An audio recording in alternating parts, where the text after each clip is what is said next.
Your position no longer exists, Diana. The words hung in the meeting room as 20 pairs of eyes fixed on me. My manager, Trevor, had called an emergency department meeting on a Tuesday morning. I'd arrived 5 minutes late with coffee in hand, apologizing as I slid into the last empty chair. I hadn't even taken my first sip when he said it. I don't understand, I said, my voice smaller than intended. Trevor cleared his throat. The leadership team has reviewed our organizational structure and determined your role is redundant. This is effective immediately. The coffee trembled in my hand. 5 years at Sunway Technologies ended with 11 words, in front of everyone. There's a box at your desk, Trevor continued, refusing to meet my gaze. Security will escort you out once you've collected your things. I looked around the table. Faces I'd worked alongside for years suddenly became strangers. Some stared at their laptops. Others gave tight, uncomfortable smiles. Only Prisha, my closest work friend, looked genuinely horrified. I stood slowly, dignity fighting against humiliation. I see. The severance package is generous, Trevor added quickly. 2 months' salary. HR has the paperwork ready. I nodded once and walked out. At my desk, a cardboard box sat like a coffin for my career. I placed my few personal items inside. A small plant, 2 framed photos, a ceramic mug my niece had painted. The security guard, Miguel, stood awkwardly nearby, murmuring that he was sorry. 20 minutes later, I walked through the glass doors of Sunway Technologies for what I thought was the last time. No goodbye party, no cards signed by colleagues, just the weight of a half-empty box and the afternoon sun beating down on my face. I drove home in silence, parked in my apartment complex, and sat motionless, staring at nothing. Then I screamed. I pounded the steering wheel until my palms stung. Tears came next, hot and furious. My phone buzzed at 6:07 in the evening. It was Sunway's human resources number. I declined the call. It rang again, and again, and again. By 6:43 in the evening, I had 17 missed calls. Voicemails began to pile up. Texts from coworkers I barely knew asked if I could please call the office. At 7:52 in the evening, there was a knock on my apartment door. Through the peephole, I saw Alan Wright, the chief executive officer of Sunway Technologies, standing in my hallway. I opened the door but blocked the entrance. "Diana," he said, his typical boardroom confidence nowhere to be seen. "We need to talk. The company is in trouble. Big trouble." "That sounds like a you problem," I replied. His face paled. "Production has completely stopped. Nothing works. We're losing thousands by the minute." I leaned against the doorframe. And we need you back, right now." I smiled for the first time that day. "You finally realized what I've been protecting all this time, haven't you?" If you're enjoying this story of workplace betrayal and sweet justice, hit that like button and subscribe for more tales of revenge served ice cold. Comment what you'd do in Diana's shoes. Would you help the company that just tossed you aside?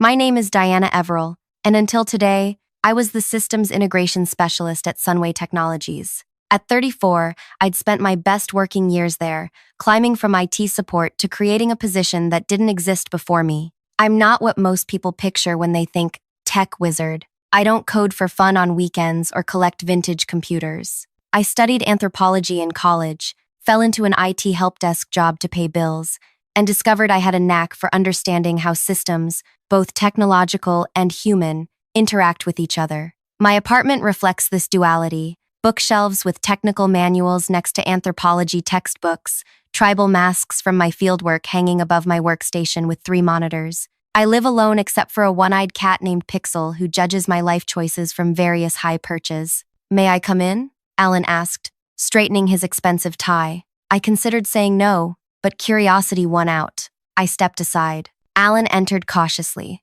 like he was walking into a negotiation he knew he'd lose. His eyes darted around my apartment, probably expecting pizza boxes and self-help books for the recently fired. "Nice place," he said. "You didn't come to discuss my decorating." I motioned to the couch. "Sit, explain." He perched on the edge of my sofa. "The production line went down 30 minutes after you left. At first, we thought it was coincidence. And now, 3 factories stopped. Customer orders halted. It can't get anything running." He pulled out his phone, showing me a real-time dashboard glowing angry red. "We're bleeding money by the second." I sat across from him, saying nothing. "Trevor didn't understand your role," Alan continued. "None of us did. On paper, you managed outdated systems, but But those outdated systems run everything, I finished. The new software your hotshot consultants implemented? It doesn't talk to our manufacturing equipment without constant translation. Alan's face fell. Which you provided, every day for 5 years. The truth was,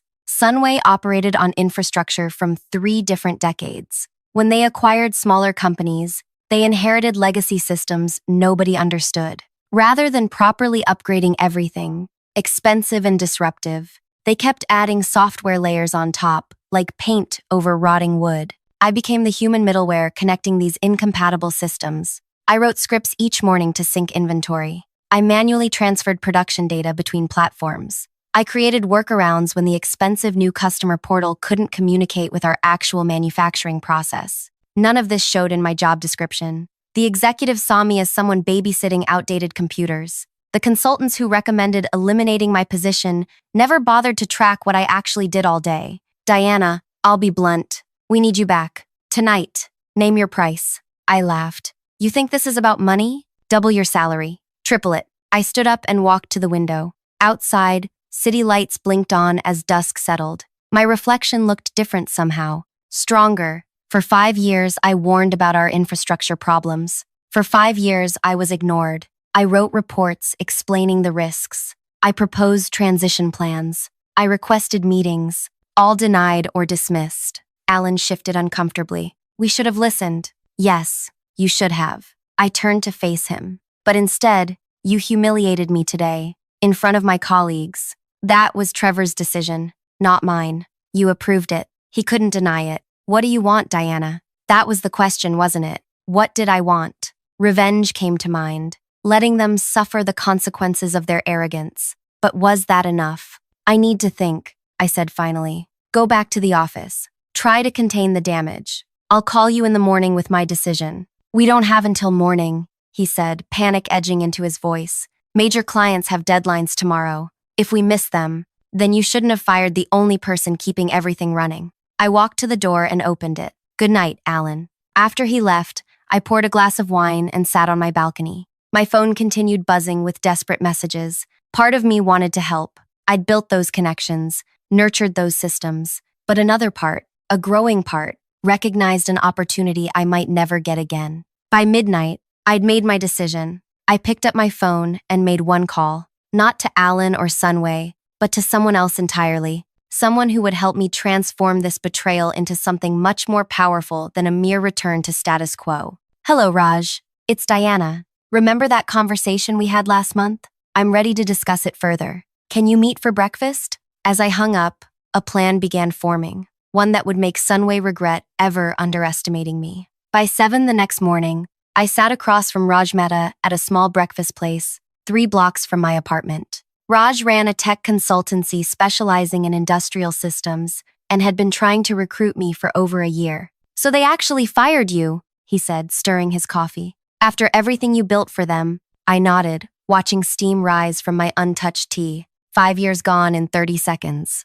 And now they're desperate. Raj leaned forward. This is exactly what I warned you about, Diana. You made yourself invisible, too good at solving problems without recognition. He wasn't wrong. My greatest professional strength had become my undoing. I'd created solutions so seamless that nobody understood what I actually did. When budget cuts came, I looked expendable on paper. Their main production facility in Detroit is completely offline, I said. The Phoenix and Charlotte plants are running at maybe 15% capacity. Customer orders are backing up.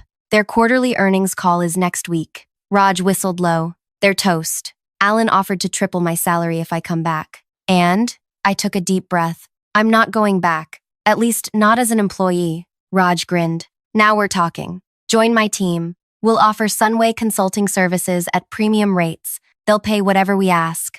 No, I said. I'm starting my own firm. His smile faltered. Diana, that's risky. You've never run a business. With me, you'd have infrastructure, existing clients, support staff. I've spent 5 years being undervalued, Raj. I'm done letting others profit from my expertise. He studied me for a long moment. You're serious? Completely. But I could use an ally. I slid a folder across the table. This is a proposal for a strategic partnership.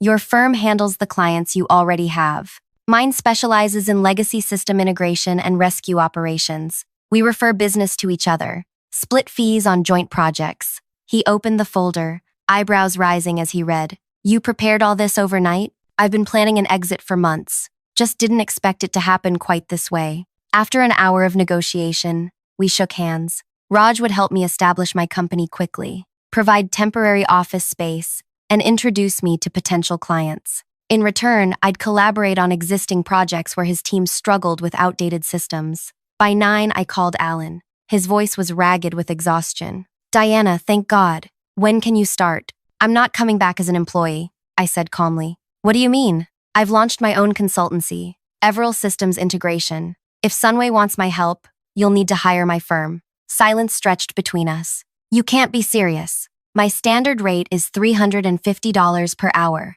with a 100-hour minimum retainer up front. Emergency response like your current situation includes a premium. The contract is already drafted. I can email it over. This is extortion, he spluttered. This is business, Alan. You eliminated my position because you didn't value what I did. Now you understand my worth. The market sets the price. After 15 minutes of negotiation and threatened legal action, Alan agreed to my terms. By noon, I had signed contracts and a wire transfer confirmation for my first week's retainer. I didn't go to Sunway immediately. Instead, I spent the afternoon setting up my business, registering the LLC, opening accounts, creating a simple website. Let them sweat a little longer. At 4 p.m., I walked through Sunway's glass doors wearing the same clothes I'd left in the day before. The security guard did a double take as I signed in. Miss Everil? I thought. Never mind. Do you need an escort? No thanks, Miguel. I know my way around. The executive floor buzzed with frantic energy.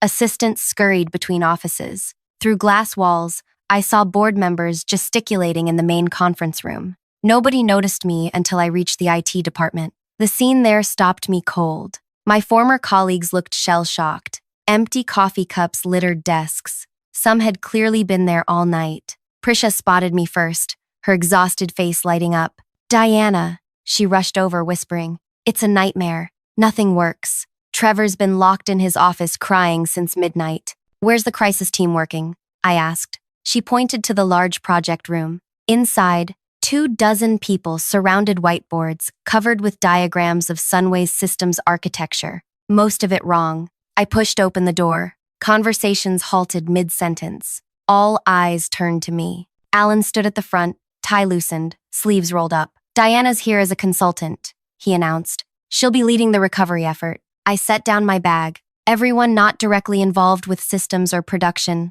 please leave. Half the room cleared out. Corporate communications, legal, HR. The efficiency consultants who'd recommended my termination slunk away without meeting my gaze. Let's start with what's actually happening, I said, erasing the incorrect diagrams. Your problem isn't a software failure. It's a communication breakdown between 5 different systems that I was manually bridging every day. For the next 3 hours, I explained Sunway's actual technical infrastructure, not the idealized version in their documentation, but the messy reality. Most of their critical production data flowed through makeshift connections I'd created and maintained. Why wasn't any of this documented? Demanded Garrett, the CTO who'd joined 6 months ago. I turned to him slowly. It was. I submitted comprehensive documentation quarterly. I filed enhancement requests monthly. I presented at your first executive committee meeting. His face reddened. I don't recall. February 12th. You checked emails during my presentation and then said, and I quote, let's table legacy systems discussions for now and focus on future state architecture. The room went quiet. Garrett stared at his shoes. By 9 p.m., we had emergency protocols in place to get basic production running. By midnight, I'd trained a team on temporary workarounds that would keep things moving while we developed permanent solutions. I left at 2 a.m., exhausted but satisfied, not because I'd helped Sunway, though I had, but because every person in that room now understood exactly what I did and what I was worth. Same time tomorrow? Alan asked as I packed up. My contract specifies remote work when possible, I replied. I'll dial in for the morning briefing. His smile tightened. Diana, we need you here. On site. I zipped my laptop bag. Then you should have kept me on staff, Alan. Now you get me on my terms, not yours. As I walked out, Trevor emerged from his office, eyes red. He'd been conspicuously absent all day. Diana, he began. I kept walking. For the next 2 weeks, I worked 18-hour days stabilizing Sunway's systems, not from their offices, but from a sleek co-working space Raj helped me secure. I joined meetings virtually, my face on screens around their conference tables. I trained their staff remotely. I documented everything properly. By day 10, Sunway's production reached 80% capacity. By day 14, they were fully operational again. My initial contract ended, and Alan requested a 6-month extension. "We need to rebuild everything properly," he said during our video call. "You're the only one who understands how all the pieces fit together." I named my new price, double my already premium rate. He agreed, without blinking. Meanwhile, I hired my first 2 employees, brilliant system architects who'd been overlooked at their companies. We secured a small office space. Raj referred 3 new clients to us, smaller companies facing similar integration challenges. 4 weeks after my humiliating dismissal, I sat in a conference room at Palmer Industries, Sunway's biggest competitor. Their CEO, Vanessa Palmer, had reached out directly. "We've heard impressive things about your work," she said. "Our growth has created similar integration challenges." Their technical team outlined problems nearly identical to Sunway's. Different systems, same communication failures. "We can help," I said confidently. "But there's something you should know. Sunway Technologies is our largest client. If that creates a conflict." Vanessa waved dismissively. "We're aware. That's partly why we want to work with you. Anyone who can rescue them from their self-created disaster is someone we want on our side." I left with another signed contract. On my drive home, my phone rang. Alan again. "Diana, we need to talk about our arrangement," he said, his voice tense. "The board is questioning the rates we're paying your firm." "The rates you agreed to," I corrected. "Yes, but now that the emergency has passed." "Has it? Your quarterly earnings call revealed a 15% drop in production for Q2. Your stock fell 12 points. You're still running on temporary fixes." He sighed. "That's why we need to bring this work in-house. We'd like to offer you your old position back, director level, substantial equity package." I pulled into my parking spot and turned off the engine. "No, Diana, be reasonable. This arrangement isn't sustainable. For you, perhaps. For me, it's quite sustainable." I paused. "I'm meeting with Palmer Industries tomorrow. Should I tell them I'm exclusive to Sunway now?" The silence was deafening. Finally, "You're consulting for Palmer? That's a direct competitor." "I'm consulting for 7 companies now, Alan. 3 in your industry. My firm is growing. We're hiring." This feels vindictive. I watched a family playing with their dog in the park across from my building. "No, Alan. This is capitalism. The same system that made it easy for you to eliminate my position has made it possible for me to build something better." I ended the call and sat there, watching the sunset paint the sky, orange and pink. My phone buzzed with a text from Prisha. "Heard rumor. Palmer hired your firm. True?" Whole office talking. I smiled and typed back, "Very true. Want to get coffee this weekend? Have a job offer you might find interesting." 3 months passed in a blur of growth and opportunity. My dining room table became Everal Systems Integration Headquarters, then a small office downtown,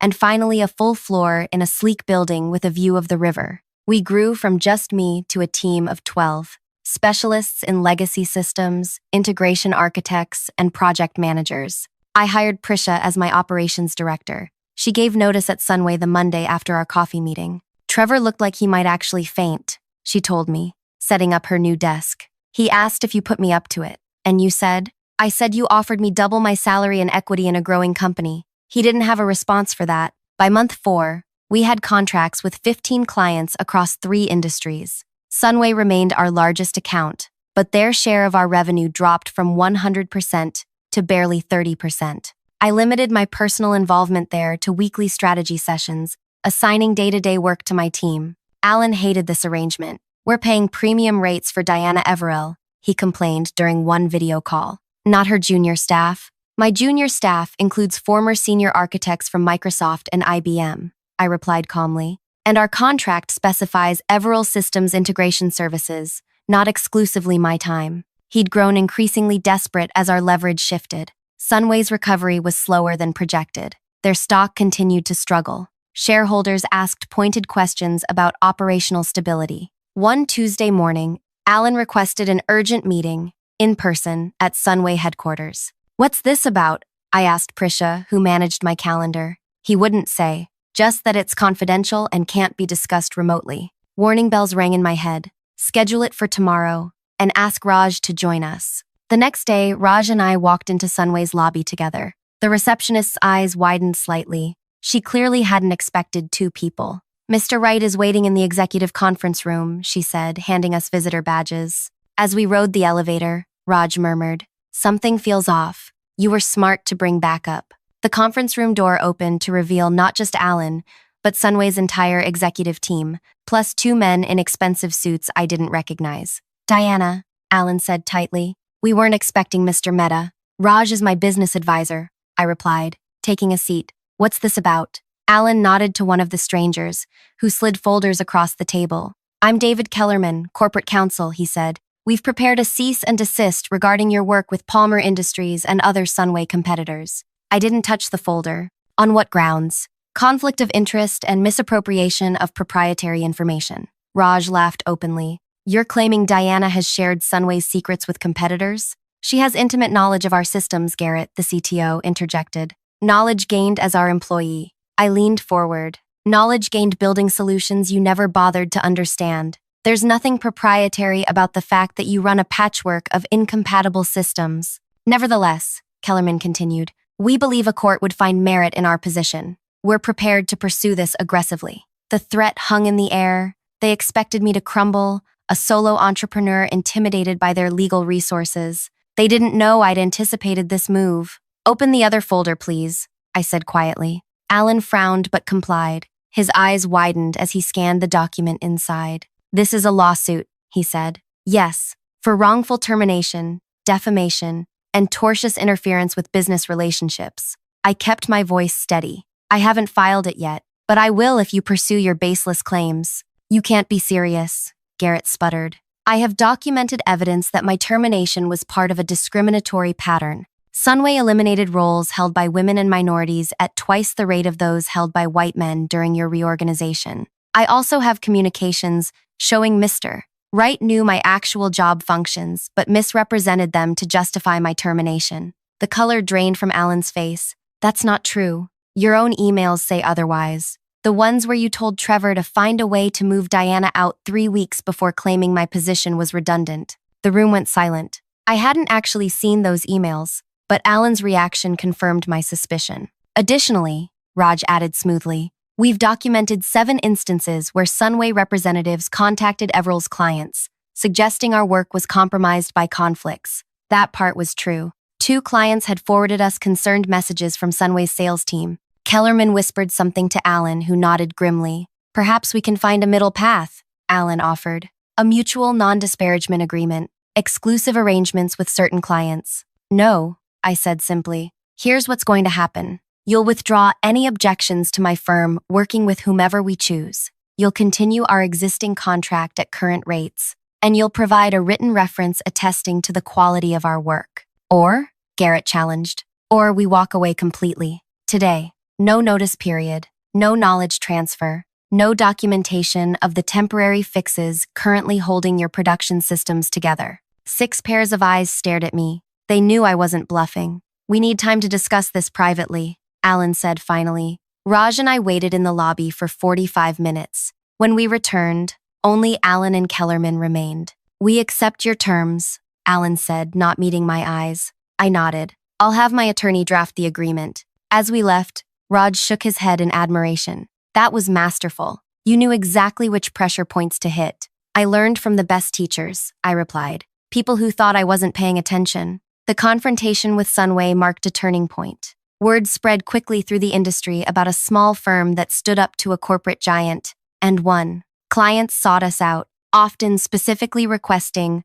the Sunway solution. 6 months after my firing, Everil Systems Integration had 30 employees and a wait list of potential clients. We specialized in exactly what I'd done at Sunway, creating bridges between incompatible systems that larger consultancies deemed not worth saving. Our reputation grew for saving companies millions by extending the life of existing infrastructure rather than forcing costly replacements. Trade publications requested interviews. Competitors tried to poach our staff. Venture capital firms called with investment offers. Through it all, I maintained our contract with Sunway, though I personally spent less than 2 hours weekly on their account. I assigned them our newest team members as a training ground. They knew it but couldn't complain, not without risking the fragile systems I'd rebuilt for them. Then came the call that changed everything. Diana Everell, this is Caroline Westing, chairwoman of Sunway's board. I sat up straighter at my desk. Miss Westing, how can I help you? I'll be direct. The board has lost confidence in our current executive leadership.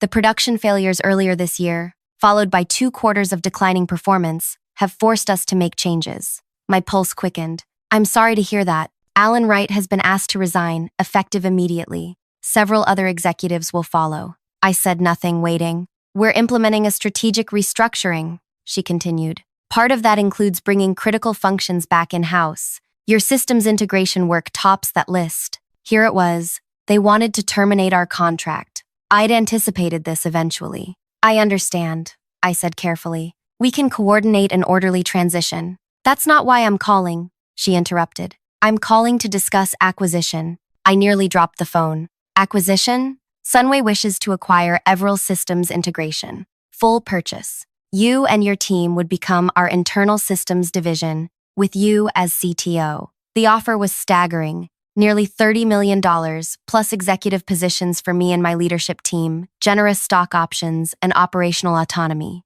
This is unexpected, I managed. We recognize that you've built something valuable, Diana. Something Sunway needs. The board believes bringing your company inside our organization is the most prudent path forward. I promise to consider the offer and discuss it with my team. After hanging up, I sat motionless, staring out my office window at the city below. Prisha found me there an hour later. Everything okay? You missed the product team meeting. Sunway wants to buy us, I said quietly. Her eyes widened. Buy as in? Acquire. Fold us into their organization. Make me CTO. Wow. She sank into the chair opposite me.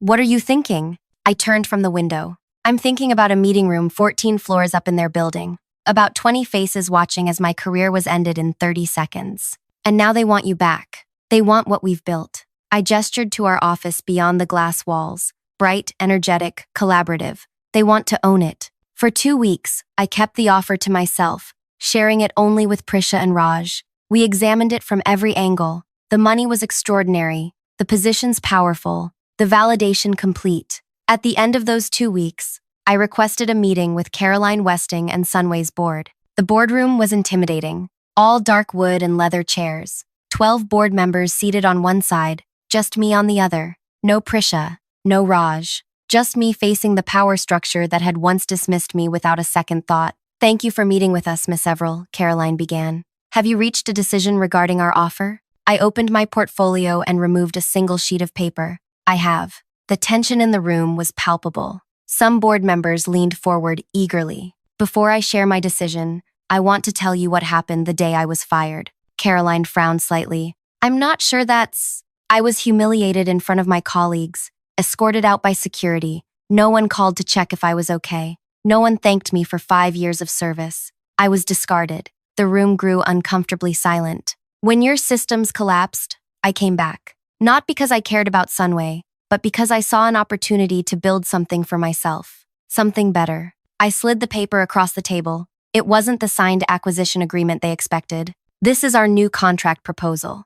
Everell Systems Integration will continue providing services to Sunway as an independent firm. The terms are favorable. Lower rates than you're currently paying. Guaranteed response times. Dedicated staff. Caroline picked up the paper. Confusion evident. You're declining our acquisition offer? I am. May I ask why? The financial package was generous, I acknowledged. But I didn't build my company to sell it back to the people who didn't value me. I built it to never be at the mercy of anyone like them again. I stood up, gathering my things. My company serves 16 major clients now. We're expanding internationally next quarter. We're developing proprietary tools that will make system integration more efficient across multiple industries. A board member at the far end spoke up. We could go to your competitors. Buy one of them instead. I smiled. You absolutely should explore all your options. But you'll find no one does what we do quite the way we do it. That's why you came to me first. As I walked toward the door, Caroline called after me.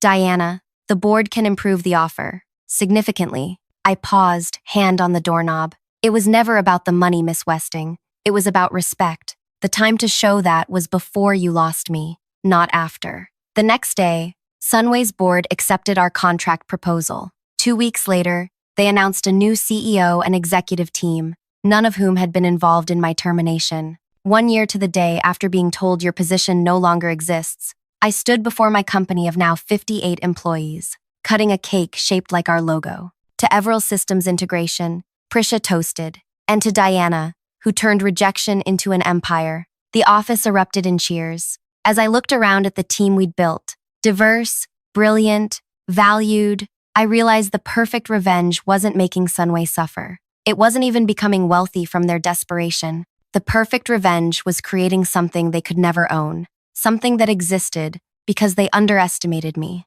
something that thrived because I no longer needed their approval or permission. Later that evening, as we wrapped up the celebration, a delivery arrived, a large arrangement of flowers. The card read simply, "Respect earned is better than respect given. Congratulations on your success, Caroline Westing." I placed the flowers on our front reception desk, where clients and visitors would see them first. A reminder that sometimes, the best response to being undervalued is not to prove others wrong, but to prove yourself right. If you've ever been underestimated, overlooked, or pushed aside, I hope this story gave you a spark of inspiration. Sometimes our greatest opportunities come disguised as our worst setbacks. Like, comment, and subscribe if you want more tales of resilience and reinvention.